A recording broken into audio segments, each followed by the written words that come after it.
Dr. Wynand Boshoff van Orania of Karl Neus van die EFF. Wie sê jy het hierdie debat gewen?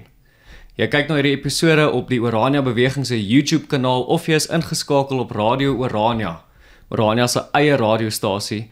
En vandag saam met my in die ateljee is Dr. Wynand Boshoff van Orania. Dokter, baie welkom. Dankie Frans, lekkerder om hier te wees as op ander plekke. Ja wel, in daai geval, ek ken oom as oom, so ek gaan oom dan nou maar aanspreek as oom. Dit is hoe ek hier groot geword het en groot gemaak is.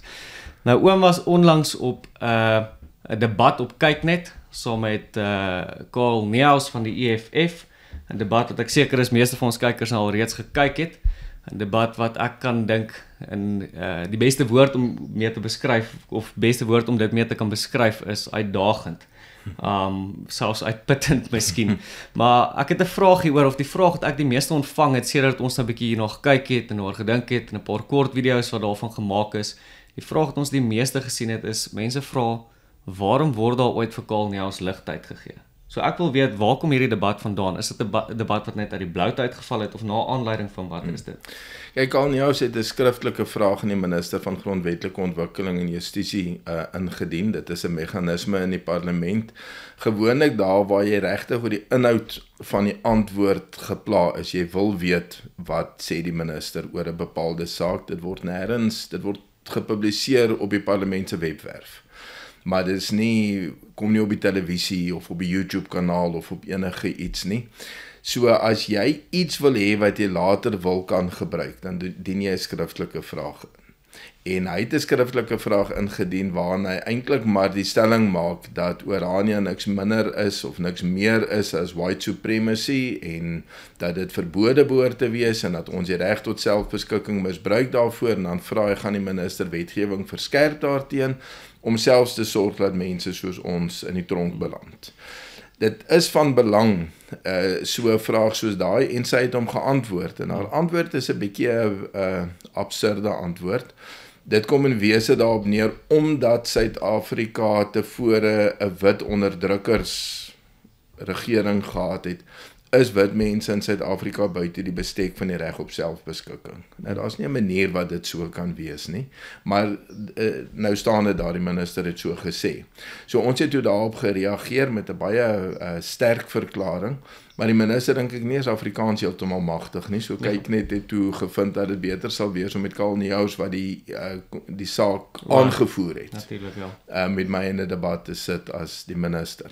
Die minister het natuurlik aangedui dat sy met ons gaan praat. So ek wil sê hierdie maak seker vir beter televisie uit. Ja, nee, verseker. Ek dink inhoudelik is dit miskien nie die sterkste debat nie, maar vooraf sou mens nou verwag het. Dit is 'n politieke standpunt van Karl Neus af wat hy met selfvertroue dryf en hierso is die teenkant van Orania en van die Vryheidsfront se plus se kant af om hierop te reageer. En toe die debat wat ons gekry het was eintlik maar hierdie amusante debat op die ouend, waar oom 'n baie ikoniese lyn toe gegee het. Hoor nie vir ons sê wat daai lyn was nie. Kyk, ek het agterna gehoor, iemand stuur toe so 10 minute na die tyd vir my 'n WhatsApp wat sê, my liewe magtig Karel, luister jy nie vir 'n mens nie. Toe het ek nie onthou dat ek dit gesê het nie.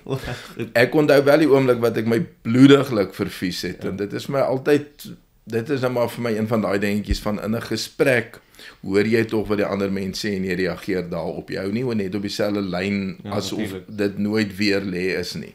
En dis nou wat hy nie gedoen het nie. So ek het op daai oomblik my meer so effentjies verloor en dis eintlik al wat ek kan onthou het. My liewe magtig Karl, so ek het nou self 'n hemp voor dit staan en ek hoor ek is nie die enigste een wat al so 'n hemp gekry het nie. So hierdie lyn is beslis iets wat mense geniet en ek dink dit spreek ook van die absurditeit van die standpunte wat hier gevoer is.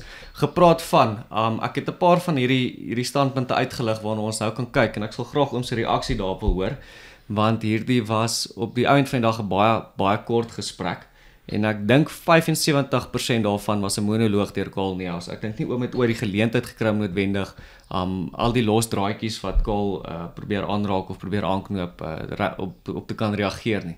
So kom ons kyk sommer hierso na die eerste gedeelte waar Karl praat oor Orania. Dwars deur Suid-Afrika te laat bly, waar die res van die Suid-Afrikaanse bevolking nie kan bly nie. Jy weet, ek is getroud met 'n swart vrou. My vrou en ek kan nie in Oranje gaan bly as ek daar sou wou gaan bly. Hoekom nie? Omdat sy swart is. Nou daarin lê. Goed. Karl Neus, wat hy op 'n later stadium in hierdie debat voer hy ook aan dat hy op Orania was, en dat daar vir hom gesê is dat hy en sy vrou nie in Orania sal kan kom bly nie, omdat hulle swart is. Wat was oom se reaksie hierop? Kyk, laat ek net eers sê, hy het in die koerant gesê, my pa, Karel Boshoff het dit vir hom gesê, en dit wil ek nou sê, ek kan dit nie glo nie. Ja. Ek kan glo hy het dit ergens gehoor. Dink nie dit was my pa wat dit gesê het nie. Ja.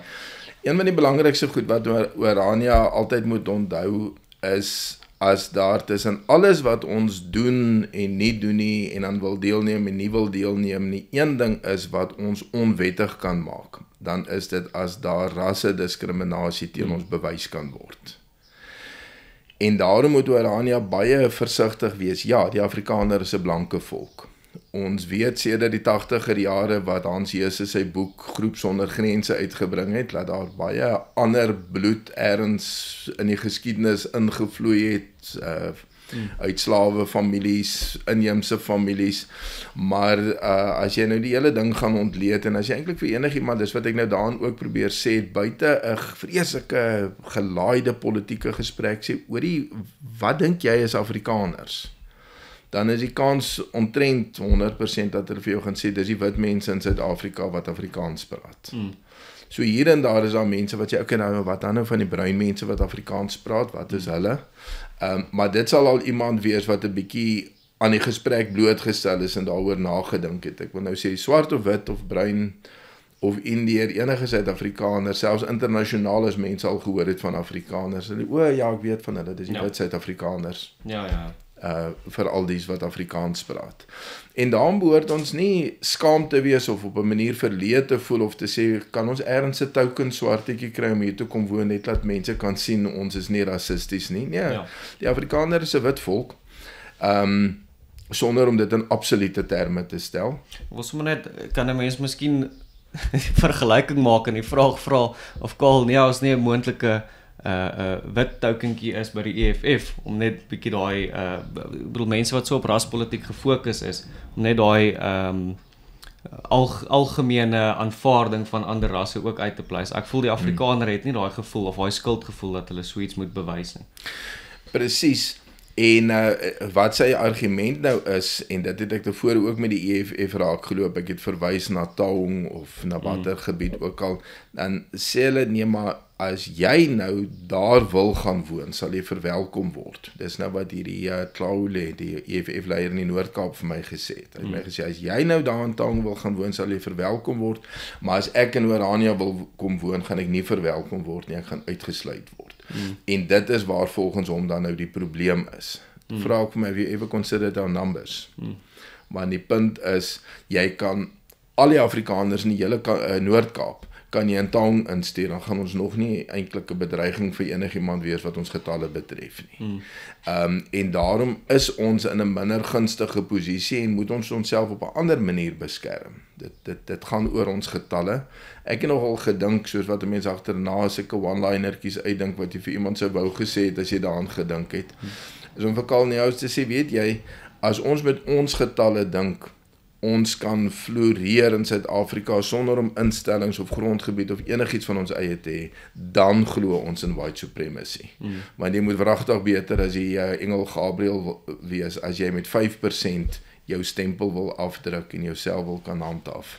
So tipiese argument wat Karl hier aanvoer, wat eenvoudig net nie die waarheid is nie. Ek glo in die eerste plek nie dat hy in Orania wil bly nie. In die tweede plek glo ek nie dat hy al ooit aansoek gedoen het om in Orania te bly nie. Maar dan in die derde plek, Orania se verblyfsregproses werk eenvoudig met die individu. So onafhangend van met wie jy getroud is of wie jou ouers is of wie jou kinders is, Karl Neus in sy persoon sal moet aansoek doen as hy in Orania wil bly, en dan kan ek amper sê, ek glo nie dat hy verblyfsreg sal kry nie, onafhangend van wat sy velkleur is. Want Karl is eenvoudig nie met Afrikaner belange belei nie. Inteendeel, hy werk teen ons belange. Presies, niemand gaan eers wonder wie sy vrou is as hy aansoek doen nie. Ja, presies. Ja, goed. Ons kyk hier na die volgende gedeelte uit die debat. En ek het dit baie duidelik gemaak. Ek glo die mense wat Oranje en ander wit enklaves ondersteun, behoort aangekla te word, hulle behoort voor die hof te kom en hulle moet tronk toe gaan as hulle aanhou om rasisme te bevorder. Wynand, jou reaksie daarop? Goed, Wynand, oom se reaksie. Ja, dit is nou natuurlik dis nou animal farming werking hierdie. In die ou Suid-Afrika is daar party goed wat jy kan verdedig en daar's party goed wat nogal moeilik is om te verdedig. En die hoeveelheid mense wat tronk toe gegaan het oor wat hulle geglo het en nie oor wat hulle gedoen het nie. Of dit is 'n probleem. Iemand soos Breitenbach wat in die tronk was sonder dat hy ooit 'n terreurdaad gepleeg het, maar hy het so hoef nie nou op daai ding in te gaan nie. Dis een van die goed wat dit vir mense moeilik maak om elke aspek van die geskiedenis te verduidelik. Nou kom hy wat nou 'n eksponent van daai bevrydingsstryd is en sê ons behoort tronk toe te gaan op grond van wat ons glo, nie omdat ons enigiemand skade doen nie. Ek dink nou aan Deshe Kanga, die Noord-Kaapse sekretaris van die ANC wat wel aansoek gedoen het vir verblyfreg. Hy het nogal gedink, lei ek af, dat daar geen grond aan 'n ou toegeken word, soos as jy nou in 'n tradisionele swart gebied is, dan kry jy 'n toekenning van grond van die hoofman. Ja. Toe hy nou verstaan hy moet huur of koop, nie heeltemal so interessant meer nie. 'n groter uitdaging. Ja, nou met ander woorde, Oranje doen niemand skade nie. Maar omdat ons in sy gedagtes glo aan wit superioriteit, white supremacy is nie eintlik 'n woord wat lekker vertaal nie. Behoort daar 'n wet teen ons te wees en behoort ons tronk toe te gaan. Dis absurd, maar dis die tipiese kommunistiese absurditeit. Ek dink oom se reaksie in hierdie debat was ook nogal met so lekker grinnik en sê dit is nou 'n bespotte of dis 'n belaglike standpunt om te voer. En ek dink dit is nogal waar. Kyk, Karl Neus het vir meeste Afrikaners eintlik maar geval van waar hy eens was miskien. Ek weet nie of hy al ooit in mense se koppe geleef het nie, maar hy is nie vir ons 'n groot uitdaging nie. Wat egter wel 'n uitdaging wees of waarvoor mense versigtig moet wees, is hierdie retoriek. Ek dink dit is belangrik om te besef, selfs wanneer mense so, ek wil dit nou weer 'n amusante debat soos hierdie noem, as mens nou so dink, kyk, ons sit nou hier en lag lekker en maak 'n paar grappies en dan spreek ons 'n paar harder dinge raak, maar ek dink mense moet besef dat ons politieke of ons akademiese vyande soos die is nie eenvoudig net politieke en akademiese vyande nie. Ek dink ons moet besef dat sou hierdie ouens hulle sin kry, dan sit ons in die tronk. Dit is so, dan dis soos animal farm. Dit is nie eenvoudig net twee ideologieë wat kop stamp en dan gaan ons bietjie die kant toe, dan gaan ons bietjie daai kant toe. Ons sal moet reg styf maak en regop staan vir dit waarna ons glo. Anders sit ons heel waarskynlik in die tronk. Dit is hierdie ouens se uitgangspunt. Dit is 'n totale verwoesting van jou ideologie. Dit behoort agter tralies slot en grendel toegesluit geword sodat jy niks meer kan sê en niks meer kan doen nie. Presies.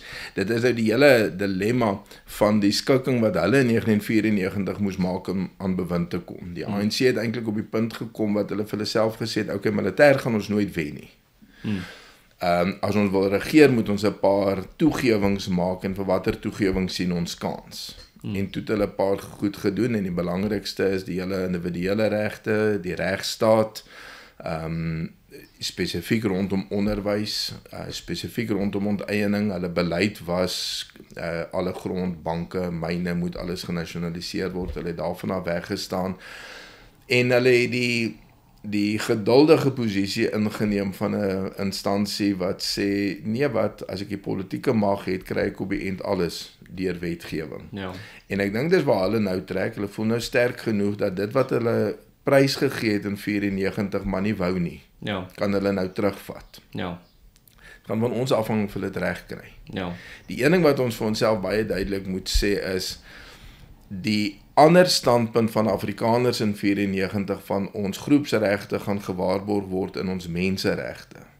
Daai een is uit. Hy's nie meer, hy het ook gewys dat hy nie werk nie, want hulle maak inbreuk op die hele onderwys wat eintlik deel van 'n individuele regte is. Ek bedoel geen SBL skool wat op Christelike waardes en Christelike ethos en Afrikaanse onderrig medium. Waar die ouens eintlik daarmee probeer sê is dis glad nie 'n politieke of aksie hierdie nie. Ons is definitief nie met selfbeskikking besig nie. Ons is net met ons vryheid van assosiasie besig, ons individuele regte. Probeer so ver as moontlik van politiek af wegbly. En dit is die punt wat Bella tuis gebring het. Ja. Is om te sê, nee, dit is 'n vorm van selfbeskikking wat julle het, en die ANC hou nie daarvan nie. En hulle gaan dit probeer wegvat. En nou ja, dit beteken ons kom op alle vlakke onder druk. En die vraag is, nou gaan ons een probeer om soort van ontstaan te maak, om ergens te sê, is daar iewers in hierdie huise hoekie waar ek kan staan sonder dat iemand my 'n klap gee? Of gaan ons op 'n stadium sê, okay, nou staan ons, en as iemand wil kom klap, ons kan ook klap. Ja, presies, wonderlik. As iemand vir oom probeer arresteer, dan is daar daarom al reeds 'n Orania van 3000 agter oom. Ons kyk hier na die volgende gedeelte.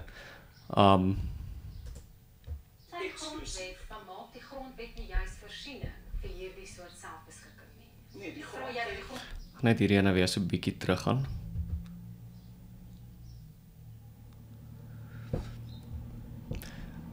Interessant met hierdie gedeelte, dit is waar Niehaus sy baadjie so 'n bietjie ooptrek en sê hy sit hier met 'n hemp waarop daar staan ons die mense wat nou natuurlik verwys na die grondwet. En dan seker maar die argument wat hy probeer maak, is die inklusiwiteit van die grondwet, waar Lourenza nou interessant genoeg vir hom die volgende vraag vra. Bevestiging. Karl, jy verwys Dit na is die grondwet, eksklusief. maar maak die grondwet nie juist voorsiening vir hierdie soort selfbeskikking nie? Nee, die Ek vra jy dat die grondwet- grondwet dan nou verander moet word? Die Goed, maak die grondwet nie juis voorsiening vir die tipe selfbeskikking soos Orania nie, is Lourenza se vraag, wat Niehaus dan onmiddellik antwoord met nee. So wat sou oom se antwoord wees op daardie presiese vraag? Ja, hy is natuurlik presies verkeerd. Die artikel 235 sê dat enige gemeenskap met 'n gemeenskaplike taal en kulturele erfenis selfbeskikking territoriaal of andersins kan beoefen binne die raamwerk van die grondwet en soos vervat in nasionale wetgewing. Nou kom ons sê vir onsself een ding, dit is dat hierdie bepaling gaan teen die grein van die res van die grondwet. Die res van die grondwet is 'n poging van die ANC om sy eie Afrika-nasionalisme in 'n grondwet te vervat, en daai Afrika-nasionalisme se grondtrek is for the nation to live, the tribe must die. Ja. So jy vat die kunsmatige grens wat die koloniale owerhede getrek het as vertrekpunt, en dan sê jy al hierdie stamme en volke en wat ook al in die gebied moet hulle eie identiteite agterlaat ter wille van die nuwe, die nasie na die beeld van die staat. Ek sien die punt in, want as jy nou begin opdeel, jy kan nou vir 'n ou vra, wat is jou taal? Noord-Sotho, Sepedi, of nee, ek is nie 'n Pedi nie, ek is Boledo of Moledo, wat ook al, daar's 'n hele klomp Noord-Sotho stamme, en dan kan elkeen begin opdeel, en dan gaan jy nooit by iets soos 'n staat uitkom nie. En die Zulus en die Xhosas kom nie altyd klaar nie, maar die Tswanas en die Xhosas hierso in die Wes-Transvaal se goudvelde ook nie altyd nie. So jy kan 'n toestand kry van oneindige versplintering. En dit is wat die intellektuele wat sal ek nou sê, eksponent van die bevrydingsstryd gesê het, hoorie, ons sal by hierdie oneindige versplintering verby moet kom deur ons identiteit uit die staat uithaal en nie uit iets anders nie. Dis eintlik 'n ding wat by Indië begin het, die Congress movement wat deur Gandhi begin het, en Gandhi was ook in Suid-Afrika, en die ANC en Gandhi se politieke beweging het aanvanklik baie sterk saam ontwikkel. So vir hulle gaan dit daaroor, hier het jy jou grense, almal hier binne moet dieselfde wees, en jy moet bereid wees om jou kulturele identiteit te privatiseer. Dis vir jou sitkamer en jou kombuis en jou voortuin, maar dis nie vir die straat nie. Dis nie vir die markplein of die publiek nie. En dit is waarmee hy, die punt waarvan hy uitgaan, wat die teenoorgestelde is van die punt waarvan ons uitgaan. Maar my vraag dan nou, of die punt wat ek dan nou dink wat hy juis mis, en ek wil hê dat oom dit dan nou vir my beantwoord, is Orania se ideologie of Orania se uitgangspunt van 'n eksklusiewe Afrikaner gemeenskap of 'n eksklusiewe kulturele gemeenskap. Hoe sal dit dan spasie maak vir die res van Suid-Afrikaners? Daardie uitgangspunt, as Orania sê dit is 'n oplossing vir verdeelde Suid-Afrika, hoe maak dit dan spasie vir ander Suid-Afrikaners? Ja, die hele res van Suid-Afrika is vir die ander Suid-Afrikaners. En Orania sal ook groei tot die mate, ek wil sê hy sal konstitusioneel groei tot die mate wat hy fisies groei. Ons sal baie keer van onsself gesê, as 'n mens nie op 'n dag in Orania begin het nie, dan het ons nou nog in Pretoria bymekaar gekom op Vrydag aand om te sê hoe wonderlik sou selfbeskikking nie gewees het nie. Ja. So nee, net om terug te kom op die grondwet. Die grondwet is op die ou end 'n samestelling van 'n klomp standpunte. Die NP het sy hele individuele regte deel ingebring, die destydse DP ook het met daai deel gekom, die regstaat, die ANC, die Afrika nasionalisme ingebring. En ons het gesê, ons stel nie vertroue in enige van daai nie, maar as die grondwet vir ons die reg op selfbeskikking waarborg, dan kan ons daarmee iets maak. Nou is vir mense se vraag, en hoekom is daar nog nie 'n wet nie? Die antwoord is omdat ons nie meerderheid in die parlement het nie. Die ANC het nie lus vir iets in daai lyn nie, die DA het ook nie lus vir iets in daai lyn, of die EFF of MK natuurlik nie. Met ander woorde, ons taak is om iets tot stand te bring wat dan hulle konfronteer met 'n werklikheid wat ons op grond van daai grondwetlike bepaling kan opeis. En ons sukses is op die oomblik besig om hulle senuweeagtig te maak. Dis interessant. Terwyl Orania groei en 'n werklikheid skep, is die teenoorgestelde werklikheid in die res van Suid-Afrika besig om tot stand te kom. Nou, die gedagte in 'n multikulturele staat, dat jy sê jy probeer die spanning in die staat verlig deur te sê, maar daar is vir elkeen ruimte waarbinne hy kan veilig voel en kan floreer, is die, sê nou maar, die federatiewe benadering.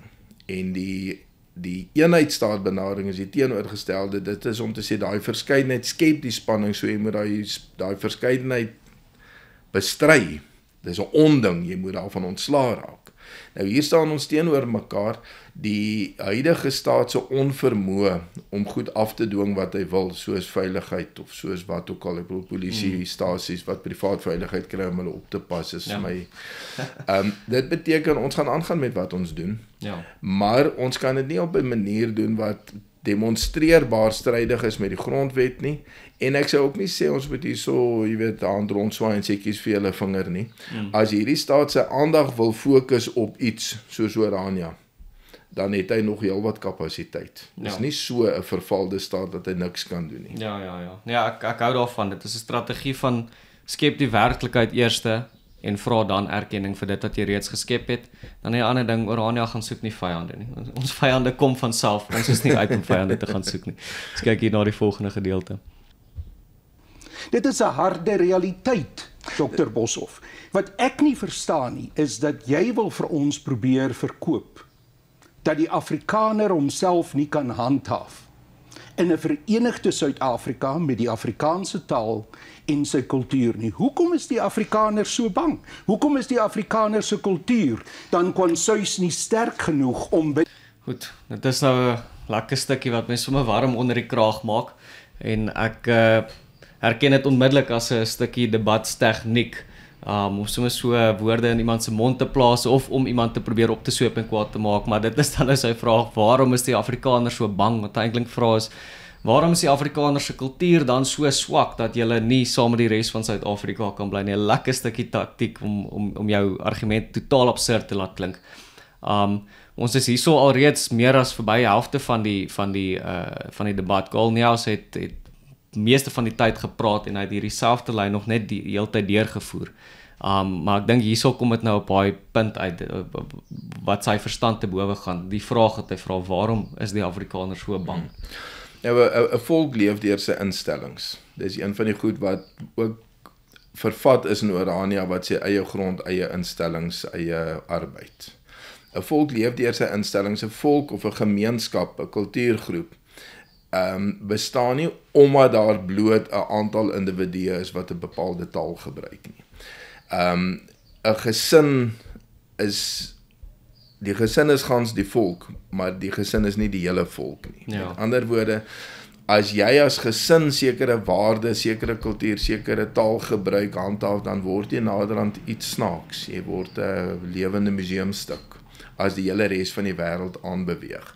'n Volk leef deur sy instellings. Daai instellings kan skole wees, dit kan kerke wees, dit sê nie al daai goeders is in diens van die volk, dat jy byvoorbeeld vir die kerk sê hy moet in diens van die volk staan nie.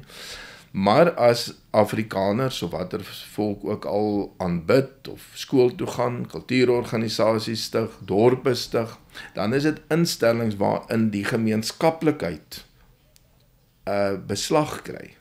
Iets soos die Afrikaanse Taalraad, die Akademie vir Wetenskap en Kuns, wat sorg dat daar gestandaardiseerde taalreëls is, dat Laurensa weet hoe om standaard Afrikaans te praat op die TV en selfs Kalneus. Dit is alles deur die instellings. As jou instellings verval, dan rafel jy so uit en jy word naderhand niks nie. 'n Volk is nie 'n ding wat ewig leef nie. 'n Volk ontstaan as daar omstandighede is wat gunstig is, en 'n volk kan verdwyn as die omstandighede vir hom ongunstig raak. Hy kan verdwyn deurdat hy eenvoudig opgeneem word in ander volke, hy kan verdwyn omdat hy versprei, hy emigreer eenvoudig oralheen tot daar nie meer genoeg mense is om die ding in stand te hou nie, of hy kan fisies uitgewis word. Ek wil nou veral dink byvoorbeeld aan die Khoi volke, wat in Suid-Afrika, of stamme, wat mense dit ook al wil noem, wat hier rond was. Hulle het militêr teen die VOC te staan gekom, maar hulle het deur pokke-epidemies so geweldige sterftes beleef, dat daar nie meer genoeg mense was wat dieselfde taal gepraat het, om 'n gemeenskap in stand te hou nie, en daarmee het hulle eintlik versprei onder blanke plase waar hulle in diens getree het, en hulle het hulle selfstandige kulturele identiteit effektief verloor. Daar waar die Griquas of Namas ver genoeg was van die siektes af dat hulle kon oorleef, kon hulle instellings, alhoewel dit nie in die westerse sin van die woord nou instellings was nie, maar dit is vergelykbaar daarmee, instellings en ruimtes van hulle eie kon handhaaf. Daarom is daar vandag nog 'n Griqua identiteit oor en 'n Nama identiteit, maar al hierdie ander name waarvan jy lees van die Hessequa en die Guranaqua, hulle nageslag is hier ergens, maar hulle is maar net breinmense op plase, hulle is nie meer 'n volk nie. Dit kan met ons gebeur. Daar is niks wat sê dit kan nie. So, as mense dan nou sê dat 'n volk voortleef deur sy instellings, dan sou ek juist die teenoorgestelde sê van wat Karl hier aanvoer, en dit is dat die Afrikaner is nie bang nie. Jy kan sê die Afrikaner is braaf. Ek dink die EFF het juist 5 of 6 jaar terug gesê, oor 5 jaar bou ons 'n skool, en as ons nie het nie, moet julle ons nie weer verkies nie.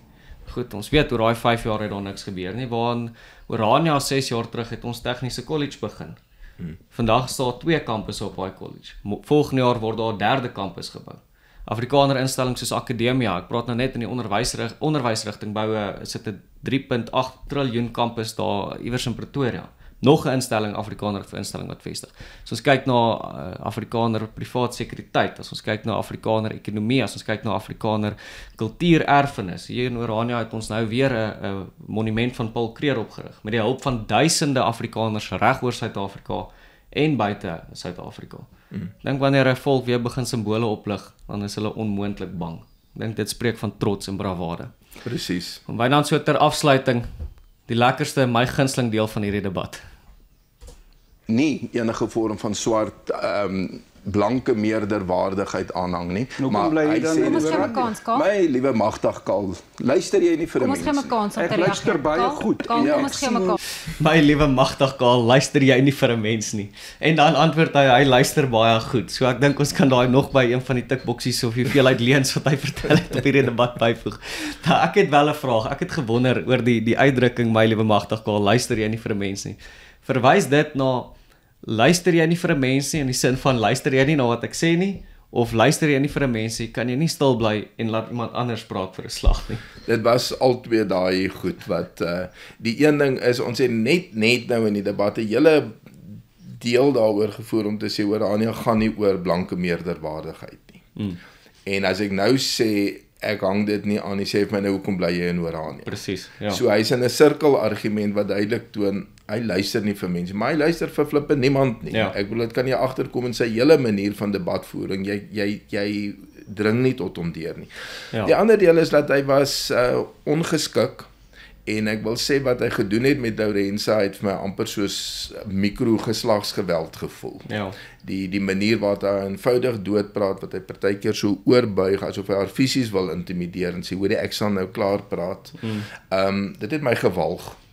En dis deel van die vraag. Luister hier nie vir mense. Jy weet, hier kom ons 'n kwartier wat ons 'n debat het. Ja. En as niemand hom in die rede geval het nie, sou hy daai hele kwartier alleen gepraat het, nagterna gesê totsiens Lorenza, totsiens Wynand en ons sou geloop het. Ja, dit spreek ook van die identiteit, sy identiteit, maar ook die ideologiese en politieke identiteit.